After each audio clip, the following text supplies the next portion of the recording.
현장에서 함께 춤추고 즐거워하며 예수 그리스도의 이 땅에 오심을 기뻐하고 예수님 나심을 축하해야 되는데 현실이 그렇게 따라지지 못해서 아쉬운 마음은 우리 안에 있습니다. 그러나 유치부 아이들의 해맑은 웃음처럼 오늘 우리의 삶 속에서 예수 그리스도의 오심에 대한 기쁨이 마음껏 표현되면 좋겠습니다. 지금 영상을 보다가 생각이 나는데, 가정에서 가족들 간에 예수님을 주인공 삼고 축복하고 축하하는 그러한 시간을 좀 가져보면 좋겠습니다. 옛날 같으면 초코파이를 가지고 케이크처럼 이렇게 싸놓고 축하하기도 했던 그런 기억이 나는데, 어떤 모양으로든 가족이 다 한자리에서 그렇게 예수님을 주인공 삼고 함께 즐거워하는, 기뻐하는 축복의 시간들이 되기를 원합니다. 성도들이 한자리에다 모이지 못해서 그런 생각이 들 수밖에 없는 그러한 현실입니다. 하지만 대신에 우리 마음속에 예수 그리스도를 온전히 영접한다는 심정을 가지면 더할 나위 없이 좋겠습니다. 예수님 이 땅에 오셨을 때 그분이 들어가서 머물 만한 숙소가 없었죠. 그래서 구유에 누일 수밖에 없었던, 그러나 구유에 누였다고 해서 존귀하신 그리스도가, 예수가 헛되지 않습니다. 추하지 않다는 거죠.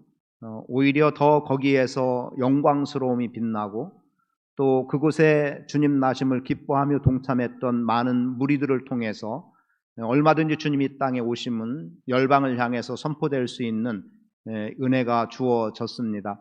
목자들의 찬송 소리만 해도, 또 천군 천사들의 노랫소리만 해도 더할 나위 없이 예수님의 이 땅에 오심은 기쁨과 감격이 될 수 있겠고, 그리고 또 멀리 동방으로부터 예수님의 나심을 축하하기 위해서 예물을 가지고 나와 예수님께 엎드렸던 동방의 박사들, 우리가 다 그러한 심정으로 주님을 노래하고 또 주님을 경배하는 은혜의 삶, 은혜의 시간이 되기를 원합니다.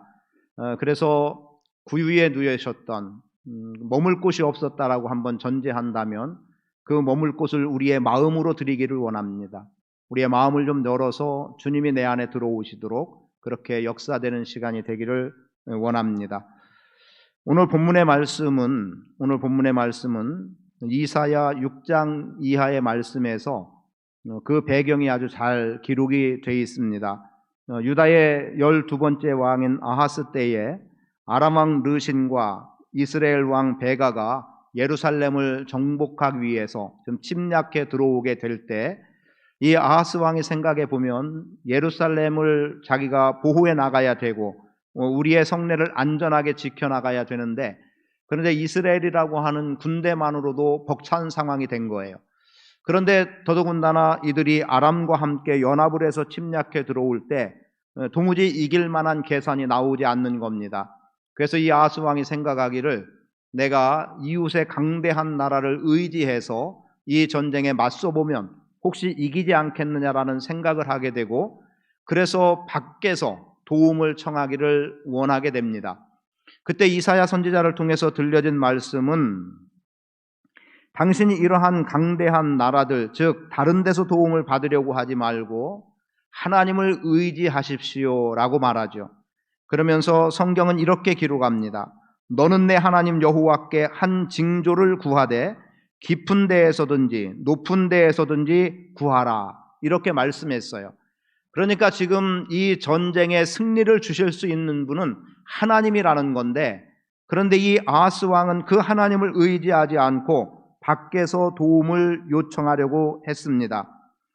그래서 이 아하스가 뭐라고 말하냐면, 나는 구하지 않겠다, 나는 여호와를 시험하지 않겠다. 여러분, 여호와를 시험하지 않겠다라고 하는 말만 가지고 본다면, 하나님을 시험하지 않는 태도 참 괜찮은 믿음이다라고 말할지 모르겠으나, 사실은 그는 악한 왕으로 규정이 되고 있어요. 무슨 말이겠습니까? 말 그대로 하나님을 의지하지 않겠다는 겁니다. 하나님 없어도 산다는 겁니다.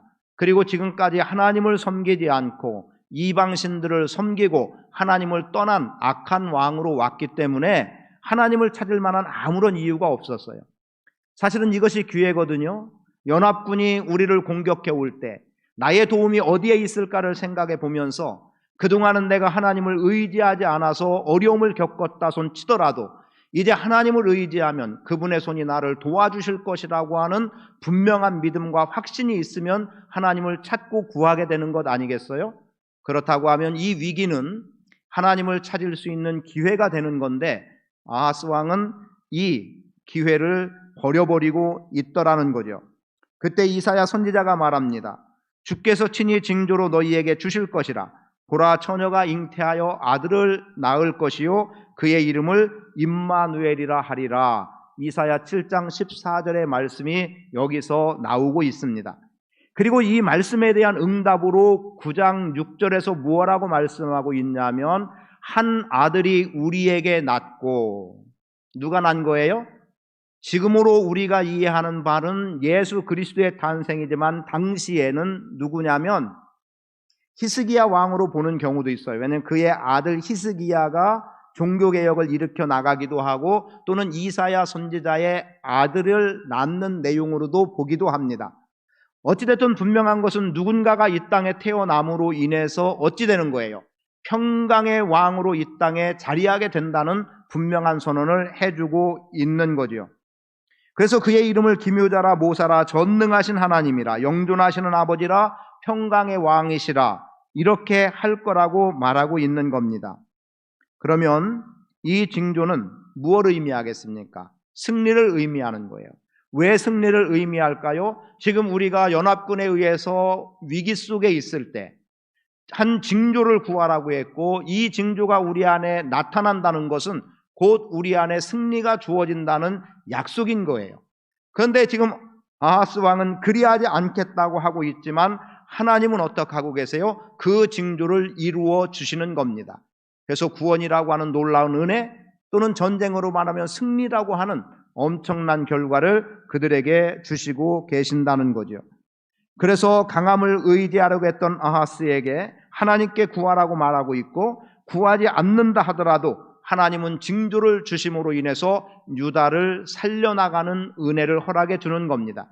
그래서 비록 아하스 왕은 악한 왕이지만 그의 아들 히스기야 왕은 하나님 앞에 정직한 왕으로 하나님께 선한 왕으로 등장하고 있는 겁니다. 그런 이 말씀을 오늘 본문으로 가져와서 이제 예수님의 탄생할 시점에 마리아와 요셉이라고 하는 사람이 정혼을 했어요. 사실상의 부부입니다. 다만 결혼식이 아직 이루어지지 않았다는 것이고 그들이 함께 부부로서 동침하지 않았다는 거예요. 그런데 어느 날 마리아가 임신을 한 상태가 돼버렸습니다. 물론 누가복음 말씀대로라고 하면 마리아에게 천사가 나타나서 이미 예고를 해 주었습니다. 그런데 이렇게 마리아가 임신한 사실을 요셉이 알고 마리아를 부끄럽게 하지 않게 하려고 하는 거예요. 그에 대한 사랑의 마음은 변함이 없기 때문에 이 수치를 드러내놓지 않기 위해서 그 일을 조용하게 정리하려고 했을 때 주의 천사가 나타나서 말씀하고 있죠. 마리아 데려오기를 무서워하지 말라. 그는 성령으로 잉태한 아이다 라는 것을 알려주게 돼요. 그리고 그가 낳을 아이의 이름은 예수라고 하라. 이는 자기 백성을 그들의 죄에서 구원할 자이심이라. 그리고 이사야 7장 14절의 말씀을 인용해서 보라, 처녀가 잉태하여 아들을 낳을 것이요 그 이름을 임마누엘이라 하리라고 그렇게 선언해 주시게 됩니다. 이 말씀을 받은 요셉은 마리아를 데려오고 아기를 낳기까지 동침하지 않았다. 그리고 아들을 낳음에 이름을 예수라 했다. 이것이 오늘 본문의 말씀입니다. 그럼 이 본문 속에서 오늘은 두 가지를 함께 나누기를 원합니다. 그 중에 하나는 임마누엘입니다. 그리고 또 하나는 예수입니다. 임마누엘과 예수라고 하는 이 두 이름이 주는 의미가 오늘 우리의 삶 속에 친히 경험돼야 됩니다. 실제로 경험돼야 되고 그래야 오늘 우리 안에 믿음이 있다는 것이고 그래야 우리가 구원받은 자라고 하는 것으로 살아갈 수 있는 건데 임마누엘 하리라고 하는 말씀 익숙하게 우리가 알고 있는 것 아닙니까? 하나님이 우리와 함께 계시다라는 겁니다. 여러분, 하나님이 여러분과 함께 계심을 믿습니까? 지금 나와 함께 계시고 내 삶의 걸음걸음에 함께 계시고 나와 동행하시는 하나님, 그런데 이 임마누엘이라고 하는 말씀은 사실은 하나님과 함께 한다고 하지만 임마누엘로 표현된 이 말씀은 성경에 많이 기록되어 있지 않습니다. 그런데 이렇게 임마누엘 하리라고 하는 말씀은 백성 가운데 오신다는 거예요. 그분은 낮아짐으로 우리 가운데 오시겠다는 거예요. 그래서 우리의 어려움, 즐거움, 고통, 기쁨에 함께 할 것이라고 하는 겁니다. 우리가 좋을 때만 함께 하시는 임마누엘도 아니고, 우리가 어려울 때만 나를 도와주시는 임마누엘도 아니고, 내 삶의 온 영역에서 내 삶 전부에 하나님은 함께 하고 계시고 우리와 함께 웃고 즐기고 때로는 슬퍼하고 고통하시는 분으로 우리와 함께 하신다고 약속하고 있습니다. 이 약속된 말씀이 오늘 본문 말씀을 통해서 우리에게 주시는 말씀이 되는 거예요. 그래서 예수의 탄생이 우리에게 중요한 겁니다. 그런데 이 임마누엘이라고 하는 것은 승리를 선언하고 있는 말씀이 되는 거죠. 우리와 함께 하겠다라고 하는 승리의 선포가 되는 겁니다. 왜요? 전쟁 속에 나오는 말이에요. 지금 전쟁을 통해서 이겨보겠다, 어떻게든 이 위기를 극복해 보겠다고 했던 그들에게, 즉 아하스 왕에게 징조로 나타내 보여주실 것, 그리고 그분이 임마누엘이요, 그분이 함께 한다는 것을 분명하게 선언하고 있다고 한다면 너는 전쟁에 패배할 것이다가 아니라 이 전쟁에서 승리할 것이라고 하는 것을 말씀하고 있다는 거죠. 그럼 이 성탄절에 우리가 생각해야 될 것, 임마누엘, 우리와 함께 하시는 하나님으로 인해서 우리는 승리한다. 이 선언을 하고 살아갈 수 있기를 바랍니다. 지금 얼마나 힘들고 어려운 때입니까? 걸음걸음 한번 옮기기도 어려운 때예요. 제 가까이에도 시간차가 조금 났을 뿐이지 제가 코로나 확진자하고 접촉할 뻔했습니다. 그 위기를 넘은 거예요. 저는 그보다 몇 시간 뒤에 그 자리에 갔던 것. 그런데 감사하게도 그 자리에 함께 있었던 사람들이 다 음성 판정이 났기 때문에 사실은 저도 조금은 긴장했어요. 왜냐하면 그 사람과 함께 있었던 사람과 제가 또 만남이 있었어요. 그러니까 너무 가까이 우리 안에 지금 다가오고 있는 거예요. 그만큼 행보가 좁혀질 수밖에 없는 상황, 누구 하나 마음대로 만날 수 없는 이러한 정도의 상황들로 자꾸 다가오고 있고 우리를 공격해오고 있는 상황이 되고 있습니다. 실제로 지금 우리가 굳이 전쟁으로 선포한다면 이 코로나 상황과의 전쟁의 선포 속에서 너무 우리는 지금 위기를 맞고 있습니다. 교회가 어떤 상황이 되고 있어요? 지금 행정명령이라는 것에 의해서 20명이라고 하는 제한된 숫자가 우리를 너무 힘들게 하고, 그래서 정말 기쁘고 즐거워야 될 이 시간이 오히려 고민스러워지게 되는 이러한 상황이 되기도 하고요. 앞에서 영상을 보기도 했습니다만 청년들이 어제 연습을 했어요. 왜냐하면 실제 오늘 나와서 하려고 했는데 그럴 수 있는 상황이 안 돼서 제가 청년회당한테 전화를 해서 미리 영상으로 준비를 해야 되겠다고 요청을 했어요. 그래서 어제 나와서 연습을 하는데 신고가 들어간 거예요. 무슨 신고요? 드럼 소리가 난다는 거죠. 다른 때 같으면 교회가 예배하는 날이니까 그냥 이해했고 주말이면 항상 애기 엄마가 애를 데리고 다른 집에 갔다는 겁니다. 그런데 왜 오늘도 드럼을 치느냐는 거예요. 오늘은 교회 모이는 날 아니지 않냐 이거죠. 이런 게 지금 우리의 상황 속에 놓여 있습니다. 그리고 언제 어떤 상황이 되어질지, 그리고 교회 폐쇄라는 말이 너무나도 익숙하게 우리 귀에 들어와 있고, 어제 사실은요 처음으로 그런 경험을 해봤네요. 머리가 텅 빈 것 같은 느낌, 뭔가 속에서 뭔가 조금씩 꼬물꼬물하는 느낌 같은 건 오는데 도대체 이런 현상이 뭔지를 모르겠어요. 그리고 지금도 여전히 뒤쪽은 멍한 상태가 계속되고 있습니다. 일부 예배 끝났는데 묻는 거예요. 소리가 어떻게 되지 않느냐는 거예요. 너무 소리가 울리고 이래서 그래서 정리해달라고 요청했는데 목사님은 안 그랬느냐는 거예요. 근데 저는 전혀 모르고 지냈거든요. 그리고 예배를 인도했거든요. 울음이 나올 수밖에 없는 상황, 가슴을 쳐야 되는 상황, 그리고 머릿속이 하얘지는 이러한 상황들, 혼란스러움이 분명히 있긴 있어요. 그러나 그럼에도 불구하고 이것이 우리에게 있어서 전쟁이어야 된다고 한다면, 그렇다면 우리는 이기는 자리에 있어야 되는 겁니다. 여러분, 전쟁은 이기려고 하는 거지 지려고 전쟁을 선포하는 사람이 어디 있겠어요? 물론 막상 붙어보니까 잘못 판단해서 지는 경우는 있지만 이기겠다고 전쟁을 하지 지겠다고 전쟁하는 사람은 없을 겁니다. 그럼 오늘 우리는 이기는 자가 돼야 됩니다. 그 이기는 자가 되기 위해서 주님이 우리에게 말씀하는 것, 한 징조를 보여주시겠다고 말씀하고 있고, 이 징조는 임마누엘이라는 거예요. 하나님이 우리와 함께 하신다는 겁니다. 여러분, 구하라는 거예요. 높은 곳에서 구하든 깊은 곳에서 구하든 우리가 가장 처절한 자리에 놓여 있다 하더라도 우리에게는 구함이 필요하다는 거죠. 그때 주님은 우리에게 임마누엘로 역사하시겠다고 약속해 주시는 겁니다. 성탄절은 하나님이 이 땅에 오신 겁니다. 우리가 하나님의 아들이라고 일컫지만 정작 그분은 하나님이세요. 하나님께서 육신을 입고 이 땅에 오신 거예요. 하나님의 오심에 대해서는 우리가 이보다 앞서서 경험해 왔잖아요. 어떤 경험? 이스라엘 백성들이 출애굽할 당시에 하나님께서 모세를 부르시는 사건의 현장에서 이렇게 말씀하죠. 내가 너희의 고통을 보고 내가 너희의 부르짖음을 듣고 내가 너희의 근심을 안다. 보고 듣고 안다고 주님은 말씀하세요. 우리의 지금의 현 상황을 주님은 다 알고 계세요. 코로나 상황과 더불어 정부에 대처하는 것들에 의해서 우리가 지금 예배마저도 자유롭게 하지 못하는 이 현실, 주님 분명히 알고 계세요. 이 알고 계심 속에 주님이 말씀하시는 것, 내가 내려가서 너희를 인도하겠다라고까지 말씀하시고 그렇게 인도하시는 분이 하나님이십니다. 우리는 주님이 우리 현장에 오신 것을 믿어야 돼요. 지금 이 자리에 함께하고 계심을 믿어야 됩니다.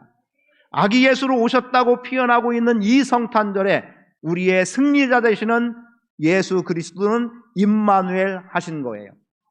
여러분 인생에 힘들고 어려움이 있고 출애굽 당시 백성들 표현 그대로라면 고통이 있고 부르짖음이 있고 근심이 있는 그 현장에 하나님은 친히 내려오셔서 우리의 돕는 자가 되시고 은혜로 함께해 주심을 믿습니다.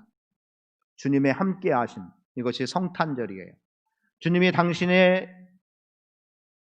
이 땅에 오시기 위해서 인간의 몸을 입고 친히 우리의 삶의 현장에 내려오신 것, 그게 바로 성탄입니다. 그런데 주님이 내려오신 그 자리는 좋고 화려한 자리가 아니었죠. 말 그대로 구유였습니다. 그리고 천하다고 여겨지는 목자들이 와서 그들을 경배했습니다. 여러분, 그것만 보더라도 주님의 관심은 우리의 연약함, 고통 속에 함께 하시겠다는 의미를 충분히 담고 계십니다. 임마누엘이 우리에게 승리를 말씀하고 있다면 예수는 무엇일까요? 우리에게 구원을 말씀하고 있습니다. 자기 백성을 그들의 죄에서 구원한다라는 것이 바로 예수의 이름에 있습니다. 그럼 예수라는 이름, 하나밖에 없는 이름일까요? 아니에요. 사실은 우리가 보통 철수야 영이야 이렇게 이름을 짓고 부른다고 했던 어느 때처럼 예수라는 이름은 여기도 있고 저기도 있고 곳곳에 예수의 이름이 많아요. 이렇게 표현하면 좀 과장일 수도 있겠지만 100명이 모인 무리, 애들의 100명이 모인 데서 예수의 이름을 부르면 20-30명은 뒤돌아 볼 만큼 예수의 이름은 그 당시에 흔하디 흔한 이름이었습니다. 그 이유는 어디에 있었냐면 메시아의 오심은 분명히 예고돼 있고, 그리고 백성들은 여전히 고통 가운데 매여 있고, 그러면은 지금 부모들이 어떻게 합니까? 자식을 낳으면 이 아이가 지금 우리를 구원할 자가 되면 좋겠다.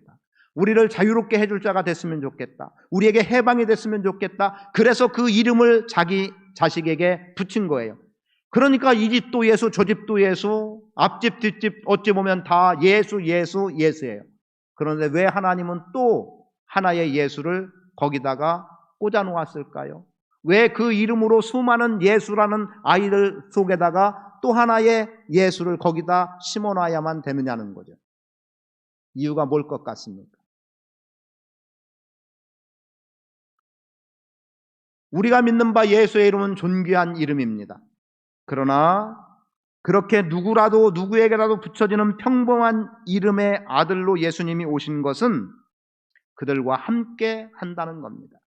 이 예수도 너희와 다를 바 없다는 거예요. 그런데 이 예수에게는 구원이 있음에 대한 분명한 선언이 되어지고 있다는 거죠.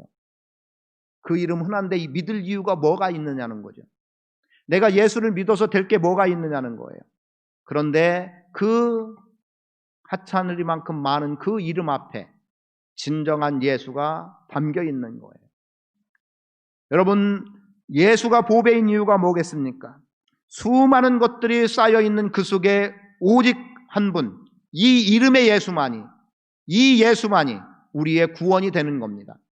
세상은 곳곳에서 여기에 구원이 있다, 여기에 구원이 있다, 이리 하면 천국 가고 수없이 말하고 떠들고 수많은 종교를 만들어내고 우상들을 섬겨나가지만 정작 우리에게 승리가 되시고 구원이 되시는 분은 예수 그리스도 하나님의 아들로서의 예수만이 진정한 예수임을 우리에게 말씀해 주고 있습니다. 그분이 친히 육신을 입고 우리에게 오신 거예요. 특히 자기 백성을 그들의 죄에서 구원한다고 하는 의미, 여러분 내 백성이에요. 내 백성이라고 하는 내 백성에 내 이름이 들어가 있어요. 내가 책임져야 될 백성이라는 겁니다. 내가 책임져야 될 그 백성 가운데 내가 들어가서 내가 그들을 구원해 내겠다는 것, 이것이 하나님의 의도요, 예수라는 이름이 그 안에 담겨 있는 의미가 되는 거예요. 그래서 백성 중에 한 사람으로 예수는 이 땅에 오셨습니다. 우리가 예수님 하면은요, 하나님을 신으로 섬겨 나가고 있죠. 신적인 존재 부정하지 않습니다. 예수님도 신적인 존재 부정하지 않아요. 그런데 예수님의 성경, 복음서를 통해 보면 예수님의 신적인 것은 별로 드러나지 않아요. 굳이 우리가 신적인 것에 의미를 부여한다면 물이 포도주로 변한 사건에서 혹시 볼 수 있을까요? 아니면 귀신을 쫓아낸 사건에서, 아니면 나사로를 살리신 사건에서, 그렇게 몇몇 부분에서는 신이 아니고는 할 수 없다, 하나님이 아니고는 할 수 없다, 어떻게 손 마른 자를 고치고 눈 먼 자를 고칠 수 있느냐라고 한다면 예수님의 사역에서 많은 부분은 정작 인간적인 모습이 더 많이 드러나고 있다는 겁니다. 그리고 그분의 걸음은 우리와 함께하고 있는 거예요.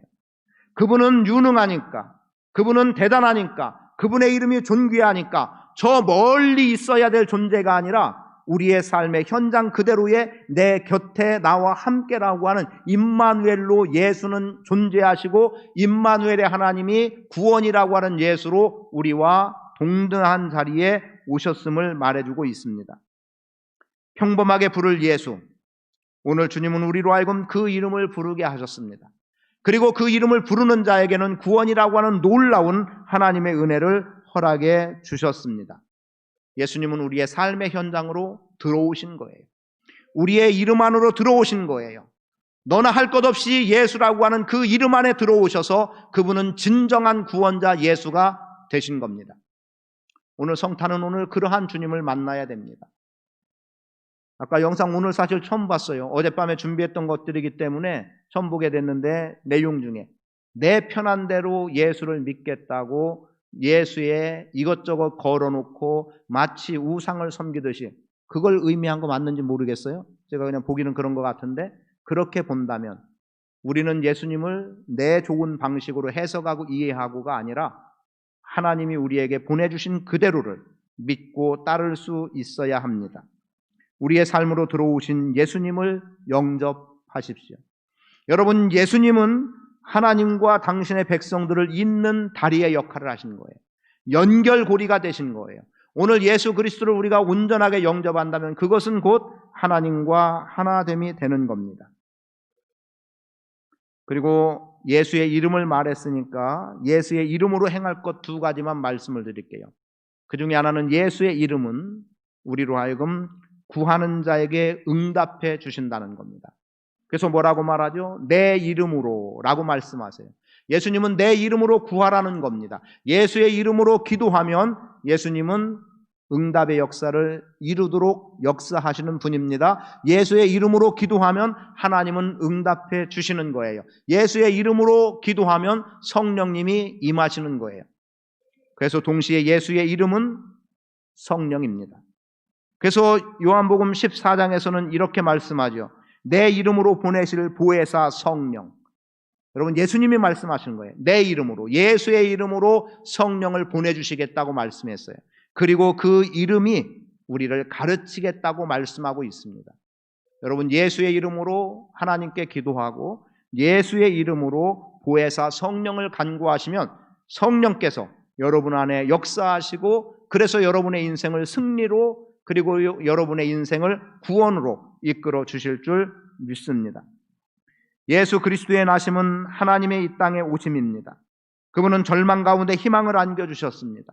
당신이 기뻐하는 자들에게 평안을 주심을 말씀하셨습니다. 그리고 그분은 교회의 머리가 되셔서 오늘 우리로 화목하게 하셨습니다. 하나님과 화목한 자, 그렇게 살아가도록 주님은 역사하셨고, 십자가로 하나님과 우리를 하나 되게 하신 놀라운 역사를 이루어 주셨습니다.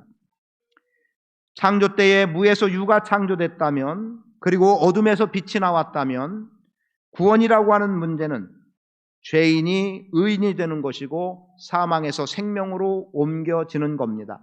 오늘 저는 여러분들은 예수 그리스도를 영접함으로 말미암아 죄인이 의인됨과 사망에서 생명으로 옮겨진 인생으로 주님의 영광을 위해 살아가는 복된 삶을 사시기를 축복합니다.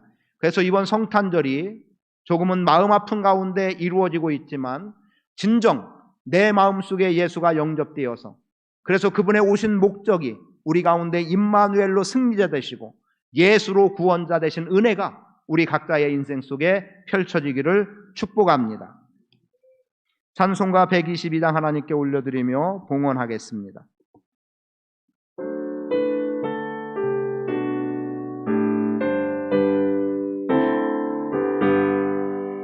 참 반가운 성도여 다 이리 와서 베들레헴 성내 안에 가봅시다. 저 구유에 누이신 아기를 보고 엎드려 절하세, 엎드려 절하세, 엎드려 절하세. 구주나셨네. 또 천사여 찬송을 높이 불러서 이 광활한 천지에 울리어라. 주 하나님 앞에는 영광을 돌려 엎드려 절하세, 엎드려 절하세, 엎드려 절하세. 구주나셨네. 이 세상에 주께서 탄생할 때에 와 참 사랑이 되시